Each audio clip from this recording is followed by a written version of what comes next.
Good morning, good afternoon, everybody. We'll let everyone kind of make their way in. We have an exciting webinar. We'll get started just here shortly, and we'll jump right in.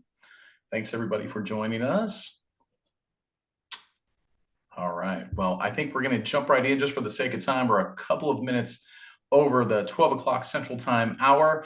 Hi, and welcome, everybody, to today's webinar, The Ultimate Amenity Playbook, What's Worth the Investment. We are excited that you're here. And before we dive in, just so you know, we are recording this webinar, so you don't have to take all the notes.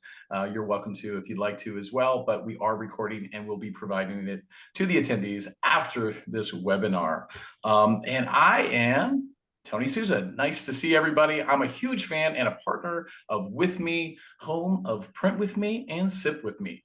These are printing and, of course, coffee services. WithMe, their smart amenities serve over 3 million people nationwide and are designed to enhance the resident experience, streamline on-site operations, and help property teams manage costs more effectively.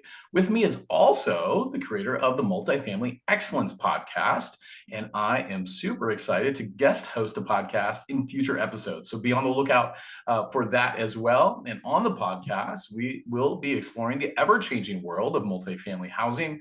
Each episode features insightful conversations with top industry leaders, of course, and they'll be sharing their career journeys, leadership philosophies, and of course, real strategies for driving operational excellence. Well, let's get back to today's webinar. Thanks for joining us today. We are thrilled to host this conversation today with three incredible panelists coming from three incredible companies who bring a wealth of experience and perspective to the table.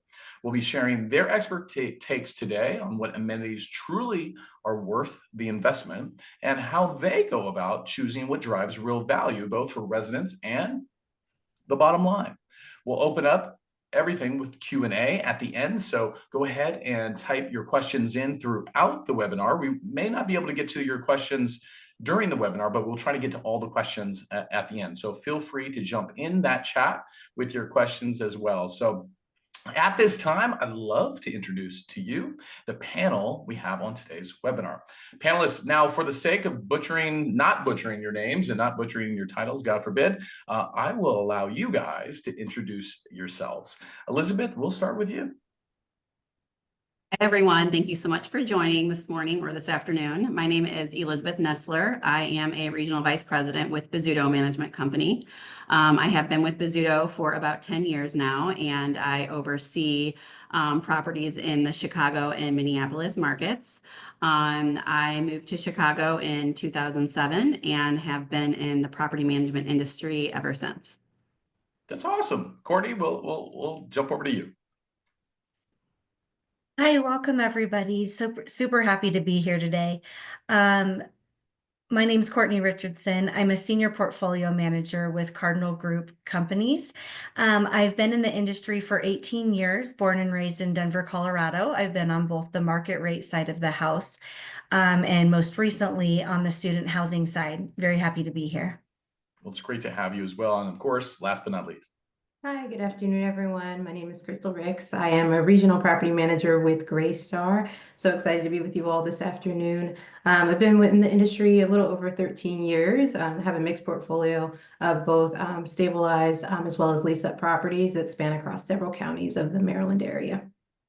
Well, it's awesome. Well, thank you guys all for being here today. We're going to jump right into it. Obviously, we know multifamily is a fast-changing environment. We're going to talk about some of those fast changes and some of those shifts that we've seen in the amenity space. And I'd like to kind of start this by getting your feedback on some of those shifts that you've seen from a resident expectation standpoint, and also some of the conversations maybe you've been having over amenity strategies really over the last couple of years. Kristal, we'll start with you. Sure. No, what I've been seeing is definitely a shift towards, amenities that are geared towards that work from home renter. So whether that's just, comfortable spaces that allow for co-working, also seeing a shift towards wellness being a focus, especially post-COVID. So we're seeing really amazing top-notch fitness amenities that have really outside of the box equipment like TRX bands. I'm seeing mat Pilates rooms.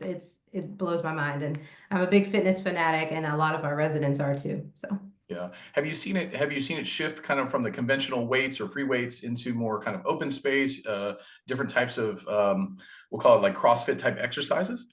Absolutely. Yeah, I've seen like CrossFit. I've even seen some of our communities with turf and like the tire flipping areas, even as extensive as outdoor, indoor, kind of a mix of the two. So yes, definitely it's going outside of your standard free weights. So it really sets you apart to have that. Mhm. That's awesome. I'm sure we'll get into that a bit more. Elizabeth, we'll pass it over to you. Yes, absolutely. So similar to what Kristal said, definitely seeing the shift, and has been, I would say, for the last few years towards the work from home spaces. And I think that the typical renter is looking for the individualized work from home spaces versus the conference rooms that we used to see. I know a lot of the new devs have a little bit of both, but I know that lots of our residents do work from home, and so they do want the privacy when they're on calls, video calls, interviews, so on and so forth. Also seeing a lot of the outdoor spaces and really maximizing on those, especially in the colder climates, when residents are able to enjoy the outdoors. They really want to have the amenity space in order to do so. So we are seeing, more outdoor kitchens and, separate spaces. So, before it used to just be, the reservations of cabanas, and now we're seeing more reservations of kitchens, grill spaces, cabanas, things like that. So, I would say those things are kind of what we're moving towards now. What do you see kind of just in the psychological shift or maybe emotional shift in the residents wanting this? Is it just their need to want to come together and socialize more often or more frequently over the last couple of years, or maybe some of the comp sets in these markets are also providing this? What do you sense is happening?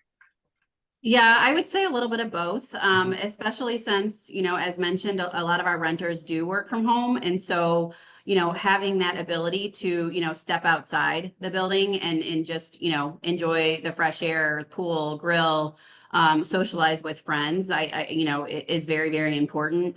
Some of our outdoor spaces, we're also seeing, the heating lamps so that, we can activate the spaces in say like fall and spring months when, it's not necessarily warm, but still a space where, you can come together with your friends. Which makes sense. Yeah. Working from home, cabin fever is real. So I understand getting out a little bit and socializing. Last but not least, Courtney, I'd love to get your perspective on some of the shifts you've seen over the last couple of years. Absolutely. Very similar to both what Kristal and Elizabeth said on the student sector side of the house. In addition, I work with a lot of Gen Z um, team members as well as most of our residents on the student side of the house. And what they're looking for a lot is instant gratification. How can I do it now for myself and in the immediate? And we're seeing a lot of the trends of mini markets. Can I go downstairs and purchase this right now for myself? Can I, I'm just going to throw this in there, a little print with me. Can I scan the code and have it sent down there and it's sitting on the printer when I walk down? Can I get that coffee and head right out? And being able to do that quickly at whatever time they want to do that. And we're seeing that across the country. Very interesting. Yeah, and thanks for the plug. That was great. Yeah, but it does make a lot of sense. Obviously, that generation, but I think just with the conveniences of today's world. Well, so I'd like to get your collective take and individual take as well. I want to share with you a dashboard, and this was compiled by surveys that were completed by hundreds of WithMe clients on the overall ease, convenience, and ROI of amenities. Now, I think largely why most have jumped into today's webinar, the ROI question continues to be a moving target at times, but ultimately really one of the most important questions that we're all taking a look at here. I think these are some interesting takeaways, I would argue, here. Maybe some surprises, maybe not. I'd love to get your take as you take a look at it. I know the attendees are taking their time to kind of glance at this as well. Kristal, we'll start with you on some of your feedback here on this overall dashboard and comparison dashboard. Yeah, so the sit with me as well as the print with me doesn't surprise me that it has the grade of an A. shameless plug, I have both of those offerings at several of the communities. And, I find that, the having coffee, going back to that instant gratification piece Courtney mentioned, is great. Just having it right downstairs in between a virtual meeting. Sometimes even if there is like mixed use retail and a coffee shop right nearby, it's quicker to just go downstairs and fill up your cup. And so it's really great. And, seen a lot of the communities kind of from a sustainability piece of having residents bring their own mug, which is fun as well. And then print with me, of course. I mean, it's just easier than, going out to a local FedEx and getting what you need printed for work. Is there anything, Kristal, here that catches you off guard that is either higher or lower than you would have thought? Yes, keyless locks, keyless entry. I mean, I think that is a great offering. Having that capability to, get to and from your apartment. They even have some of the keyless locks allow you to open from an app as well. So I feel like I would rate that a little bit higher from what I'm hearing from residents. And yeah, I think that would be it, right, for so far. Yeah, it seems as though that probably fell in the ranking just due to kind of on the high side all across the board, which makes sense. But obviously, it's something that I think residents are looking for more and more. Yeah, Elizabeth, I'd love to get your take on some of your observations on this dashboard. Yes, so I will highlight a few others that Kristal did not mention. I definitely think that the EV charging stations and the parcel service is key right now for renters. We're definitely seeing more and more renters with smart cars, and so when prospects come in, oftentimes they are asking, do you have EV charging stations? More and more buildings, if it's a new dev, are incorporating more into their scope. And if it's a stabilized property, I'm seeing that, in our capital budgets, we are asking for more because that's the sentiment that we're getting from the residents. The other piece that's been ongoing for many, many years is packages. Shopping online is the way of the world. And so, when residents order something, they do want easy access to their packages. They don't want to have to wait. They want to be able to, get their package out of a locker, or, in some instances, properties will have a 24-hour concierge or package delivery person that can get them their packages. So those two things probably stand out the most, and definitely think that sometimes, these two things will make or break a rental decision. Very interesting. Very interesting. Courtney, any take on this dashboard? Anything unique or anything that jumps off a page to you? Yes, I would like to say, Paul, I saw your chat in there and I completely agree with you on the smart lighting, seeing it only as a C+ with the continuous cost and utilities rising and what that could benefit the community in general. I would, really like to see that at a B+, similar to the smart thermostats. Very, very big implementing smart thermostats, low flow, water sources and different needs to cut down on utility costs. So I agree with you, Paul, and just wanted to add that. Yeah, thank you. Thank you for adding that. And Paul, thanks for jumping in there as well. What I'd actually like to get your thoughts on is, I think as I glance at this list, and I think, hearing your feedback as well, I think, I think ultimately, I think sometimes we can overcomplicate things in this business, and I think in all businesses probably. What kind of jumps out to me is some of the most convenient things, and sometimes some of the most simple things. Obviously, we talked about coffee and printing, and even like smart thermostats, or just simply about conditioned air, right? Just to feel comfortable. Any thought to that before we move on? In the simplicity of amenities, or simplifying amenities, or just really at the end of the day, what residents' expectations are. Is it in the glamorous? Is it in the glitz, or is it still really in the functional? I'd love to get your take, and we'll kind of go round robin again. Kristal, any thoughts on that? Yeah, sure, absolutely. I think when implementing amenities and prop tech, I think, keeping more of the functionality, thinking about functionality, convenience for the resident. What does their day-to-day look like? What makes their day easier? Focusing on that, but then also just being aware of what's in the market, what your competitors are doing in that area of what works best and that you see a higher demand for. To remain competitive, I think is important. Yeah. And Paul, I see your comment there. At the end of the day, I think it just makes the point that I just mentioned, the simplicity of strong water pressure makes me happy and potentially is a component for retention as well. Probably won't get into all components of that particular question. Not that you were expecting that, but Elizabeth, love to get your thoughts on simplicity versus complexity. Yeah, I mean, simplicity, when we're looking at prop tech, I would say that, first and foremost, as mentioned on this list, residents want reliable, high-speed internet, first and foremost. They want access to chargers, to be able to charge their earpods, their iPhones, their laptops. Elizabeth, I'll even Sufficient say, lighting. Yeah, I was Sorry, go gonna ahead. say, Becky, on that next slide there, I think that's speaking almost directly to what you're referencing, just what residents are the top rated amenities. I think you spoke to the first one. Sorry to cut you off, Elizabeth. Please continue. No, it's okay. Yeah, no, I mean, I think, these things, in particularly, what do they need, like, versus want in a space where they're working, where they can be productive, get their work done and, be comfortable, essentially. Courtney, any thoughts to the question of simplicity versus complexity? And I know it's not sort of yin or yang per se, but just kind of speaking to the core of still what residents want. Now, obviously, in the student demographic that you work with day in, day out, it may be a little different. I think you started kind of the initial conversation with they want immediacy, which doesn't surprise any of us, but love to get your thoughts.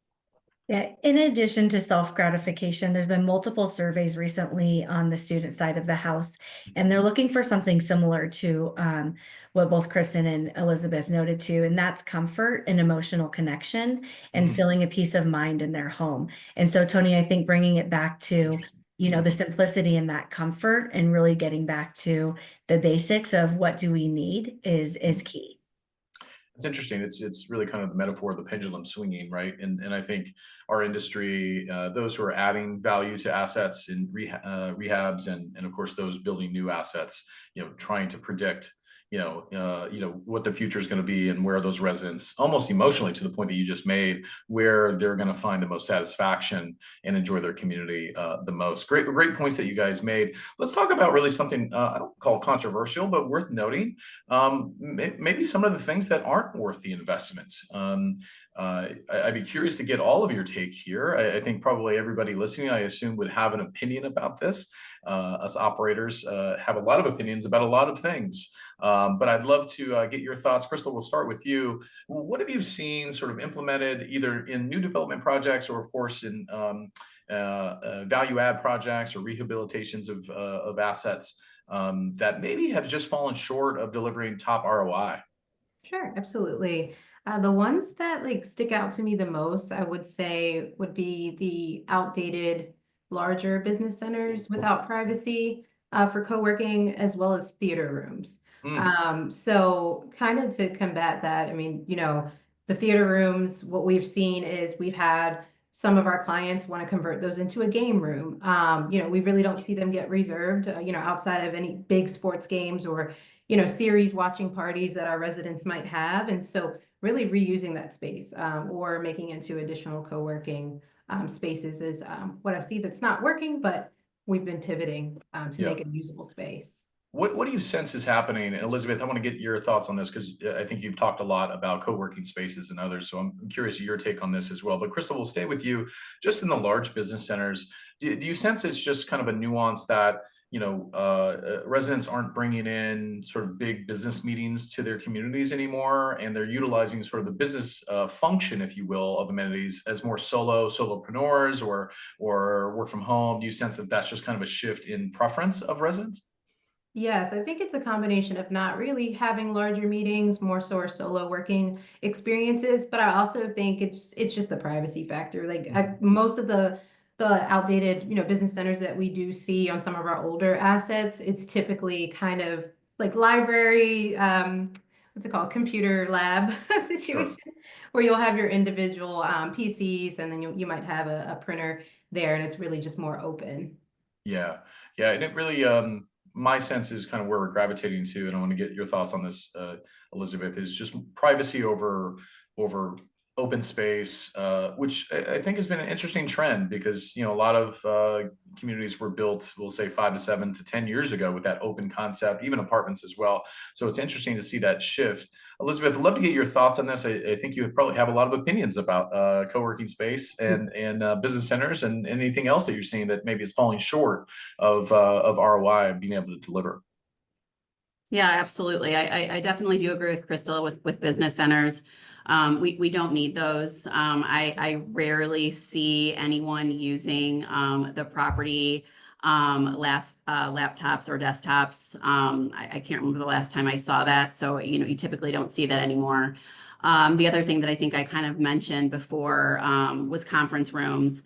I think they look nice and they do serve a purpose. And I do think that sometimes they are used if the individual spaces are not available, but I definitely do think that the preference is to have the individualized spaces.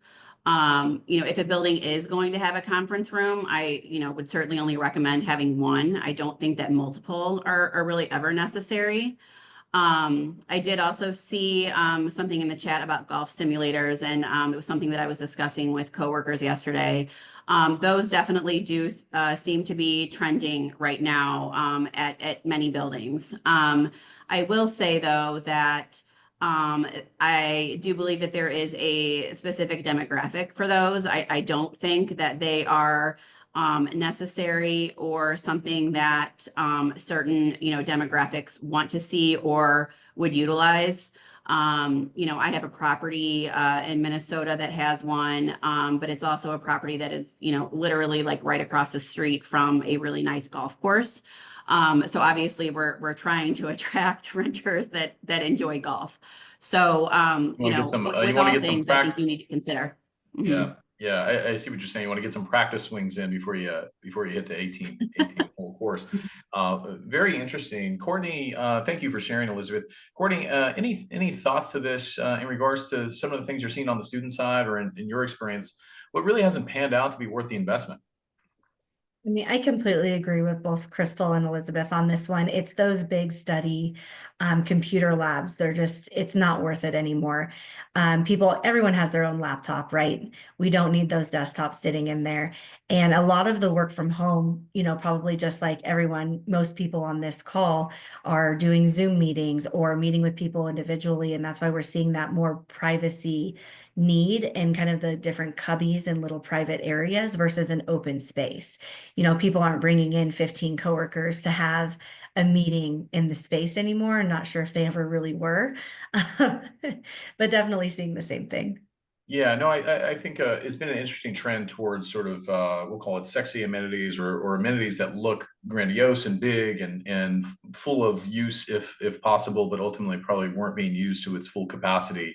And I think probably the reality of people now being able to work from home, teams aren't together like they used to be, right? And so, bringing them into a big conference room. Before we jump really to the next question, I actually would like to get your take or anyone's take that feels most comfortable with this. And Elizabeth, maybe I'll pose this question initially to you, is in these in these pods, if you will, or these co-working spaces that are a little bit more isolated or independent, and maybe is a better word. There may be developers on the call here or those taking notes.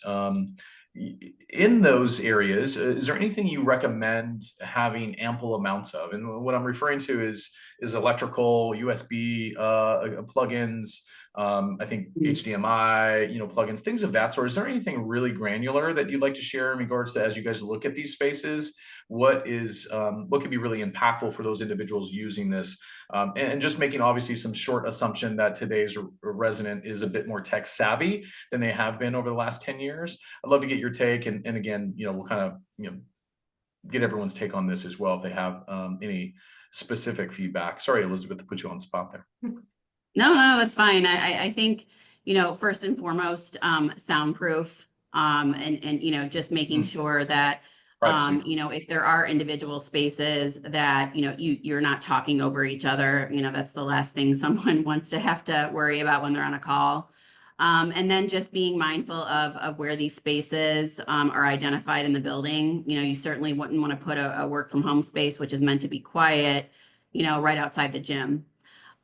So just really, envisioning, where the best space is going to be as it relates to sound. And of course, just like you said, the electrical piece and of course, Wi-Fi is critical as well. Well said. Kristal, any thoughts on this? So just to piggyback off of what Elizabeth said, I mean, electrical plugs are really important. In a lot of the newer developments, I'm not seeing as many as we would like, just me being on property on site with my teams. I'm like, ah.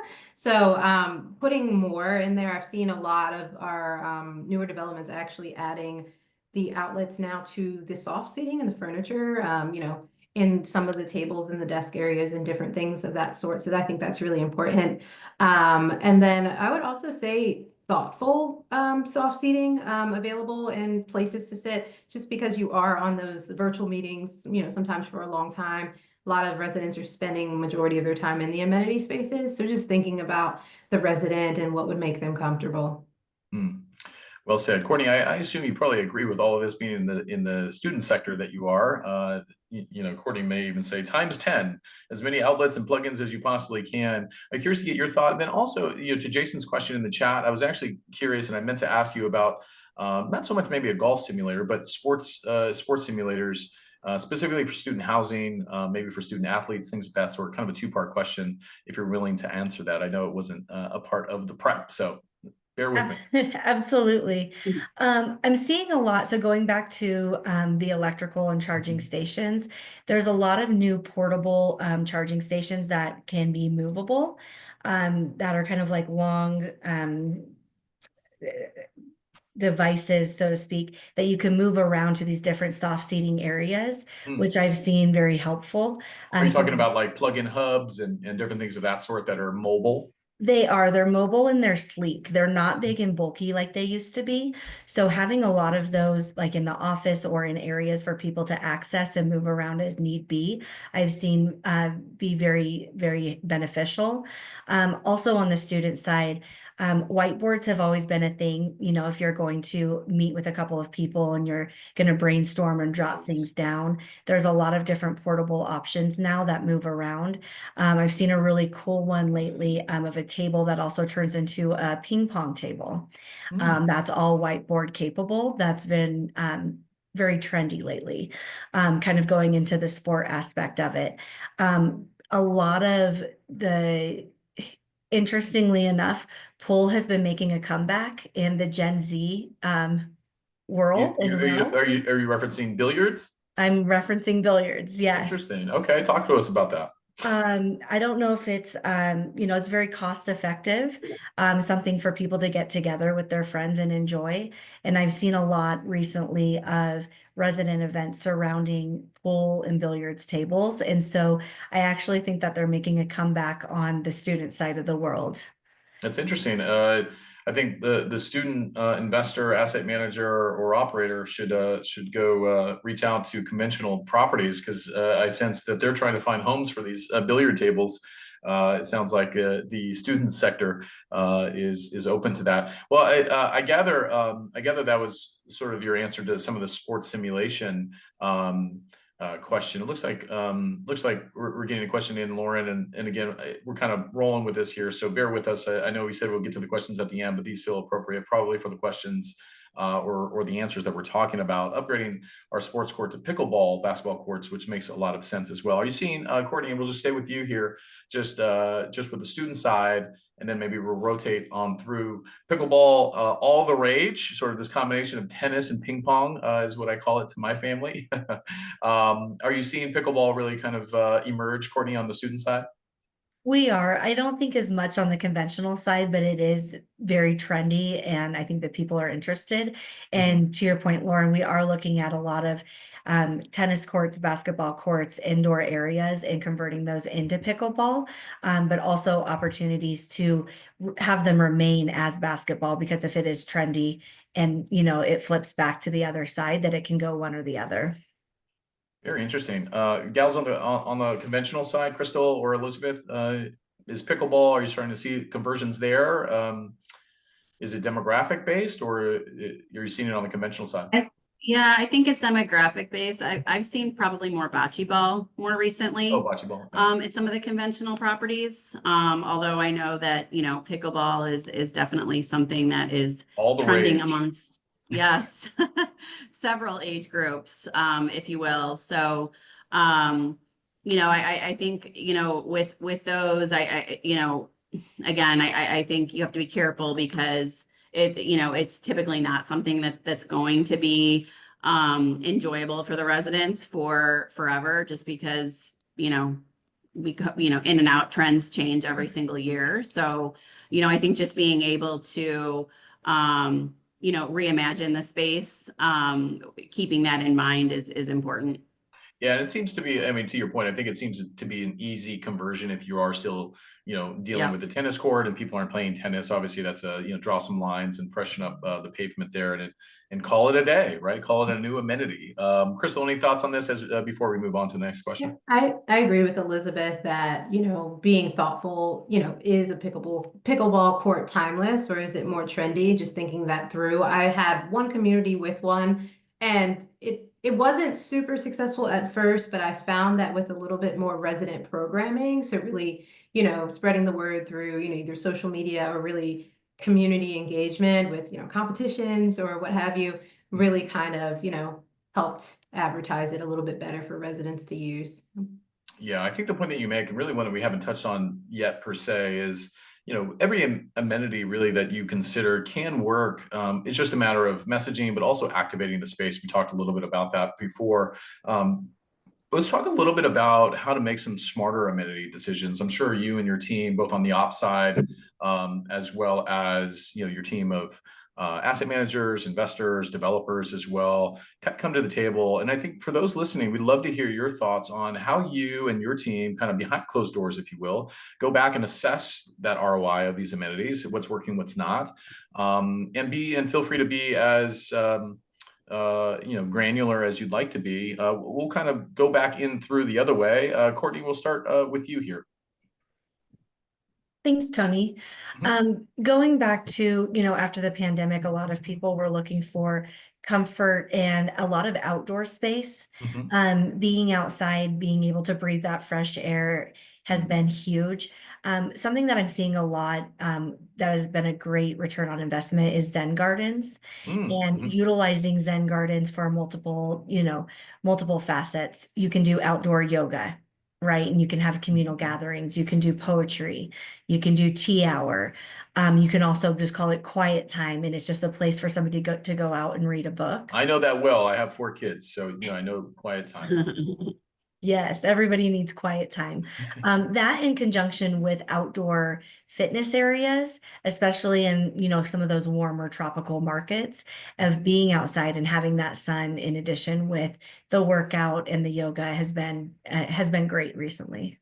How are you evaluating the effectiveness of those spaces? For example, the Zen garden. If anyone is listening, they're like, "Oh, that sounds like a great idea," but then how should we evaluate it as we come to the table? Like, what are the metrics that we want to use when we invest that type of money in turf and some of the design involved? What are some things that you're seeing, day-to-day operations that you're trying to evaluate to provide feedback to those investors or developers that created that space? I think it's a number of things. I think it's the participation that you see in your Engagement. events. I was going to say the emotional support surrounding it. A lot of people are looking for that just belonging and well-being, and health and wellness are not going anywhere soon. And I think seeing people happy in those spaces, and, we also survey our residents, like, what do you like? Are you into this? Would you like to see it go away? And it's one of the top raters.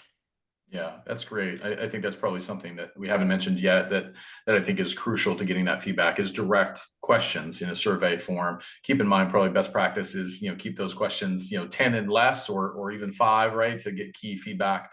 You want participation with that. Elizabeth, we'll rotate through you back to you, just on how you and your team take a look at, how you guys evaluate amenities, both in play amenities or ones that you're considering for the future.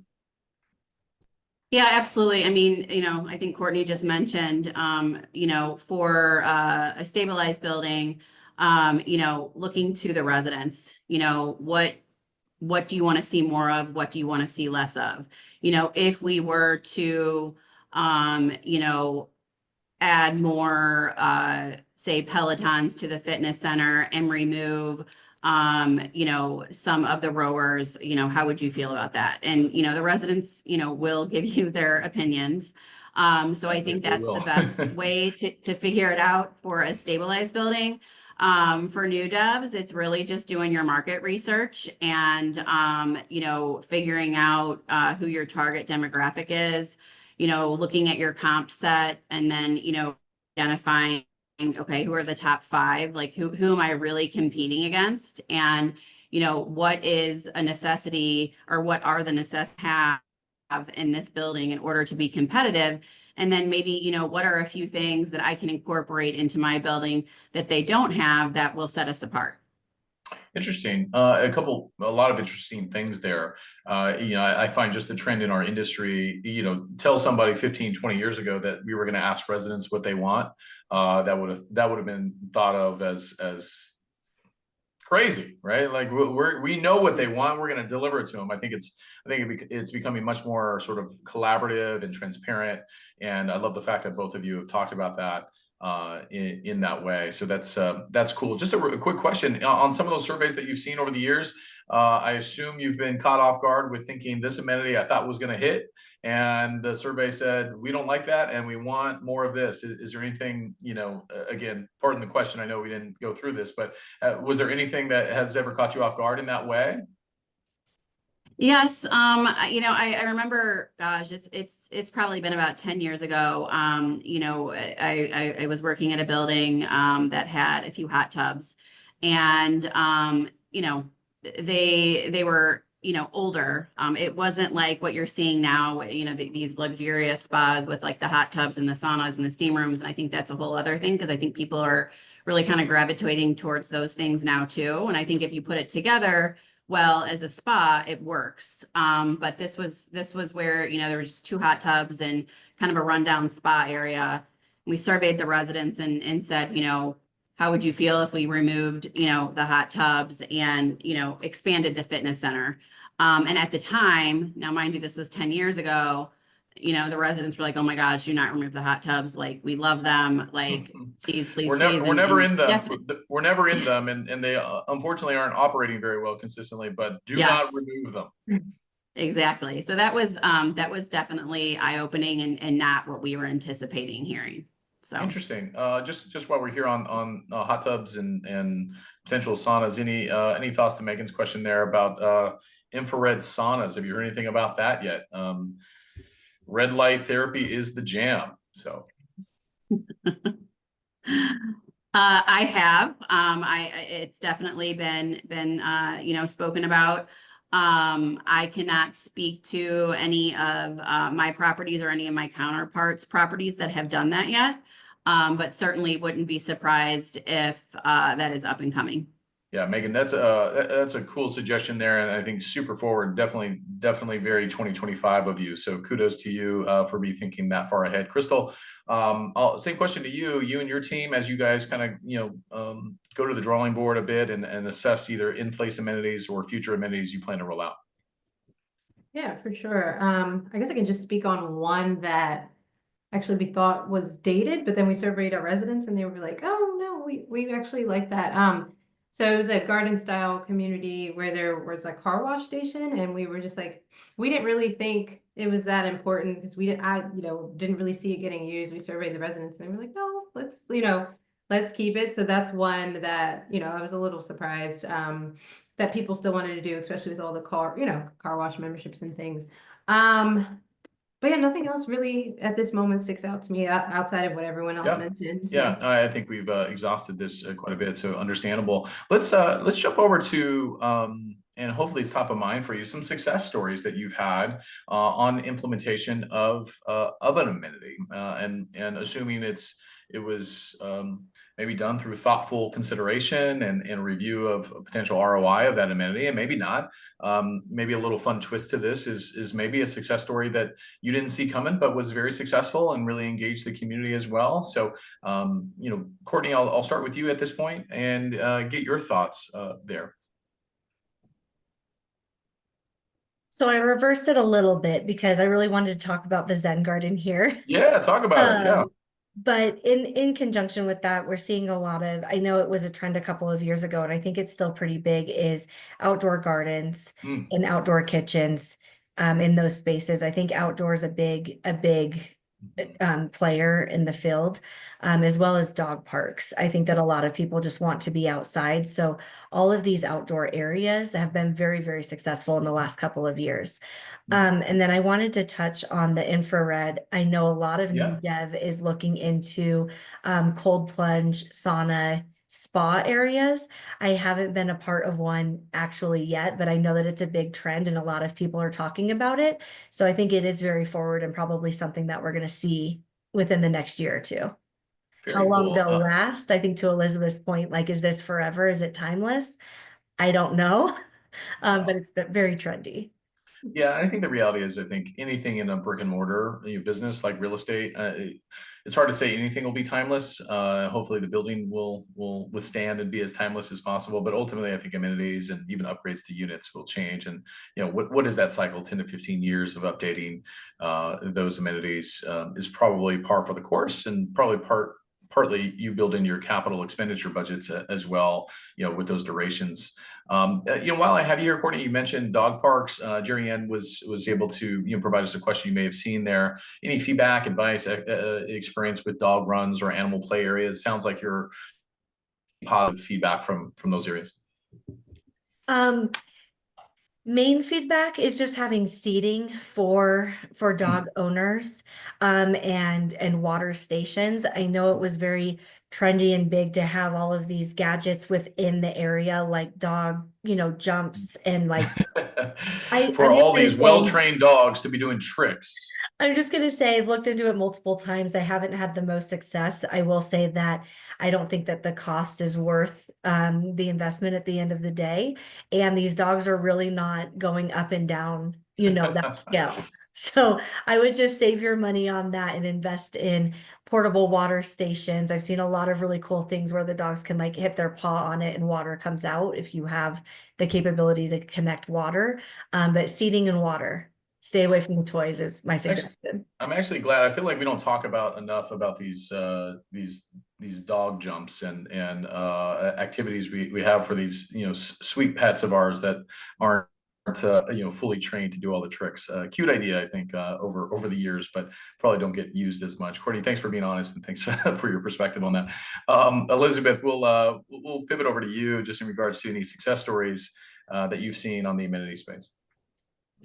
Yes. So more recently, at one of the larger buildings that I oversee, we actually took out the billiard room and the theater room that were right next to each other, and did turn that into a work from home space. And this is just very recent, finished the work at the end of December of 2024. And really no surprise, it has been very well received by the residents. It is constantly in use. So Elizabeth, just to clarify, when you say work from home space, is this kind of like a co-working space, desk space? And the second question I have is there ancillary income opportunities there? Are you guys charging for some of these space to use this space, or maybe not yet? Not yet. And I'm talking more about, individual spaces. Okay. There are some private rooms, some private like offices, pods. But the theater was just old. It had been there for like 10 years. really didn't get a whole lot of The use. the And the DVD collection was getting dust. Is that what you were saying? yeah, exactly. And the billiards room, I mean, yes, some people, really enjoyed playing pool, but we did get rid of the pool table altogether. And, were there a few people that were upset about it? Yes, but overall it was short-lived and, putting in, more spaces for the residents to work was definitely the best decision. To your question, we are not charging for these spaces, but we have seen increased velocity with traffic, leasing and touring since implementing the space. Very interesting. Now, are you, if I may ask, and Kristal, we'll get to you in just a moment.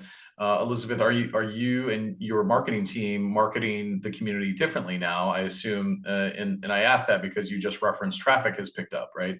And I think probably a lot of operators that are listening love the idea of traffic, right? If there's any marketers listening as well, everybody loves the idea of traffic or increased traffic as we approach the spring and summer season. Can you tell us a little bit about kind of that pivot there or that messaging maybe online that you've highlighted? Maybe it's just through beautiful photography, whatever it may be, if you could tell us how. I mean, yes, definitely photography, updating our website to feature that as a new amenity. And then, social media, I think social media, as we all know, can do wonders, and can really capture a very wide audience. And just really word of mouth. I mean, people talk to each other and say, oh, I was just at this building and, they've got this awesome, private, work from home space, like you should go check it out. So, yeah, all those things. And all the marketers unanimously are wanting to type in keywords, right? From an SEO standpoint, pay-per-click campaign. Kristal, same question to you. Thanks, Elizabeth, for that. Success stories that you've seen in your career or most recently from any amenities that you've rolled out at any of your properties within your portfolio? Yeah, so similar to Courtney, the Zen Garden, we had an indoor Zen garden at one of my communities. We called it the Conservatory. Actually happened to be one of my favorites. It had live events. It was more so like a sunroom. There was soft seating in there. There were fountains as well. So really beautiful space. And it was very versatile. So I would see people work from home in the space, but we would also have people have events in there. And then it became a social media influencer moment, actually, which was great. We had some local influencers that would come take pictures in the space and tag us because it was very unique. So it really helped us, market the community and ultimately see an uptick in traffic from that unique space. And set us apart in the market, of course. Yeah. Thank you, Kristal. Well, it's really been insightful, this conversation, and hopefully for the audience, it has been as well. I'm going to give them an opportunity, the folks attending, to kind of think about any questions maybe they may have. And I'm going a little bit potentially out of order here, but we can keep that screen up, Becky, that's fine. Or maybe we just migrate back to the panelists here on this last question, just giving the attendees the opportunity to kind of think about a couple of questions. Just in brevity, I'd love to get the three of your feedback, just any sort of final thoughts in recommendation for anyone listening on how to go about, approaching or looking at amenities. Any sort of words of advice, final nuggets. Kristal, we'll start with you.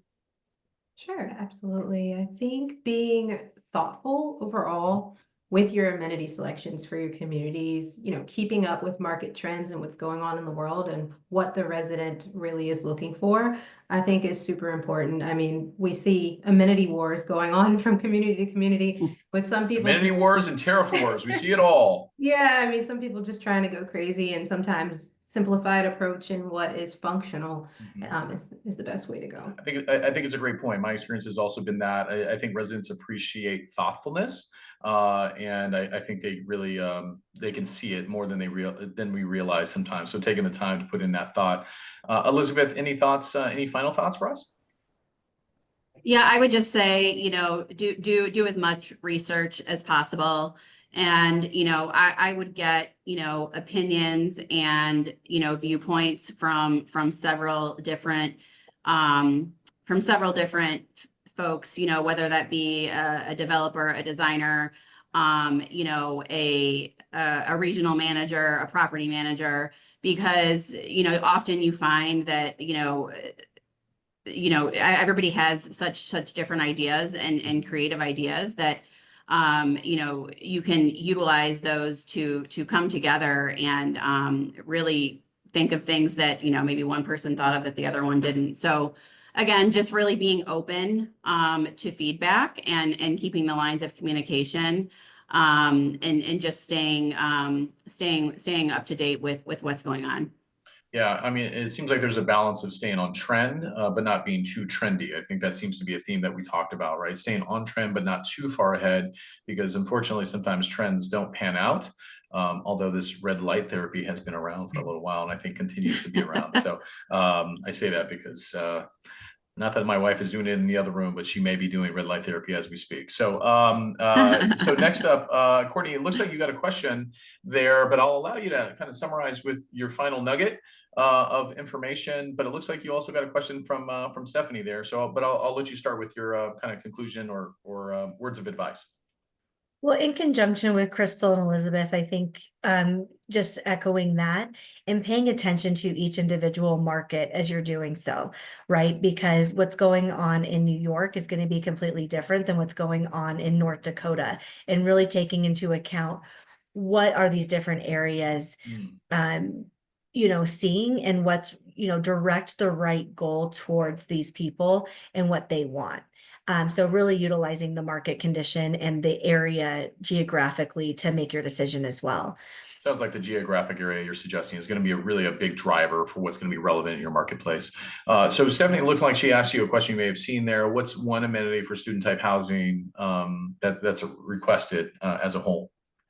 Yeah, well, always number one is Wi-Fi, right? We're never going to get away from that, but most number 1, 2, and 3, Wi-Fi, right? Yep, as long as we have Wi-Fi, everything works. But I'm really going to hone in on that self-gratification. What I've seen in the last 2 years is, can I get it myself whenever I want it and when I want it now?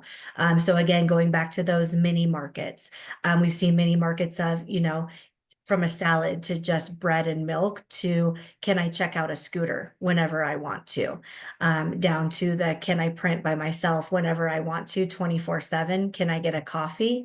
And really being able to activate those types of resources have been huge.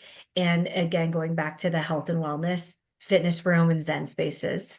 Yeah, well said. Kenneth, we're going to get to your question in the very end, but panelists, I want you to think about his question. What's one amenity trend that you think is going to be here to stay? We'll end with that, but before we get to that, let's get to one from our WithMe team. Just what about bulk connectivity and internet offerings? Is that something you guys are seeing gaining traction? Obviously, you know, there's a lot of components involved there as far as costs that you can pass on to residents, margins, those sorts of things. Great question, though. Courtney, I'll just stay with you on that. Just kind of a brief answer on, are you seeing a lot more of kind of the bulk offering in some of your assets? So we went away from cable. We've been going away from cable for years. I don't know if anybody still has cable offerings at their communities, but definitely an upgrade in Wi-Fi speeds to meet the streaming and gaming needs is what's really big right now. Yeah, gaming's a big deal in your space. Elizabeth, Kristal, any thoughts to that? And maybe even just lump it into Stephanie's question there, just about fiber. I assume, you know, high-speed internet is essential. I think Courtney reiterated the top 3 priorities are Wi-Fi, and Wi-Fi. So any thoughts? Kristal, we'll start with you, and then Elizabeth, love to get your thoughts. Yeah, so not specific thoughts on the fiber optic necessarily, but bulk internet. I am seeing that being successful at a lot of our affordable communities that we have, and student housing. I've seen it be successful as well. You know, then there are some demographics or renters that are like, I really want that Verizon, or I really want, you know, Xfinity, and they have that preference. But I think it just depends on the building and being thoughtful about if that works for your building or not. Sure. It sounds like it's a positive value add, though, in the right situation. Elizabeth, any thoughts? Just Wi-Fi. High speed. That's the theme. I got these great ideas, guys, to do this and that and this, and you just walk in and say, make sure the Wi-Fi is working functionally and fast. Okay. Yes. So let's maybe one of the final questions here. Kenneth asked, is there one amenity trend or maybe amenity itself that you think is here to stay. So maybe something relevant or new today that seems to have, as they say in the industry, legs for a longer stay. Courtney, I'll start with you to give Elizabeth a little bit of time to think about that, and Kristal as well. But Courtney, any thoughts to any particular amenity you think here's to stay? I have a guess of what you may say, but I'm going to be curious what your answer is. This is kind of minimalistic, but larger on, I think fitness rooms are going to be around forever, depending, things might change around in there based off of what's trendy, the TRX bands or whatnot, but having some sort of a fitness room. But what I want to say is definitely, and they've been around for a while, but I think water bottle stations to fill up within that space. I think Hydration will always be here to stay. Hydration Yes. stations. Hydration stations, love that. Kristal, we'll go to you. What's here to stay? Well, this is a great question, Kenneth. Actually, you got our wheels turning. I would say, and I might be a little biased, I think pet-focused amenities. I mean, dogs are not, they have our heart. I have 2 dogs myself. So I think those are here to stay for sure, especially post-COVID. I mean, a lot more people uptick in pets and things. So dog parks, the dog wash, they get a lot. I don't think anyone's going to question you on that. I think great answer. Elizabeth, last but not least. Yeah, I would just definitely say, party rooms in some capacity. I think most properties Social have gathering them. spaces. Yeah. Yeah, residents like to have that option if they're having, any sort of a get together to be able to invite their friends or family over. So. Awesome. Well, guys, I think that does it. We're approaching our hour. I just want to thank the panelists. I want to thank all the attendees for joining us for this hour. I've got a lot of this. I have a lot of notes that I wrote down, although I know I'll probably have access to the PDF or the notes of this entire meeting, as will you. So I want to let you know that the WithMe team will be sending out a link with the full webinar recording. So keep an eye on your inbox for that coming up. And then also, you're going to be following up with some materials from the WithMe team, including the Amenity ROI ebook. That had the dashboard that you saw a little bit earlier with a lot more information there, diving much deeper on how you could be more thoughtful in your amenities and drive performance and resident satisfaction, ultimately ROI. Well, panelists and attendees, thanks everybody. This was a great 1 hour. I think we're coming up a little bit early. So as your standard guests say, I'll give you 2 minutes back in your schedule of your day. Thanks for joining us today. Again, I'm Tony, and thanks with me for putting this together. Thanks, everybody. Thank you. Bye.